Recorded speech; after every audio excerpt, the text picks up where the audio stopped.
આખી ઘટનાક્રમ એવી છે, અમારા ટેકેદારોને ગુમ કરવામાં આવ્યા. એક ટેકેદારનો રાત્રે સવારે ફોન આવી ગયો કે ભાઈ સવારે હું આવું છું.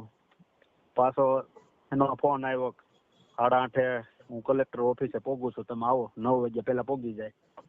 પાછો ફોન સ્વિચ ઓફ થઈ ગયો. એને આપણે બધા પ્રૂફો પગાડી દીધા અમારા વકીલો દ્વારા. વિડીયો રેકોર્ડિંગ હોય, સહી બધું લખાણ ને બધું આપી દીધું. ઓરિજિનલ સહી ઓરિજિનલ રેકોર્ડિંગ છે. હવે ન્યાયતંત્ર ઉપર વિશ્વાસ રાખવાનો. બરાબર. તમારા ઉપર આંગળી ચીંધાય છે.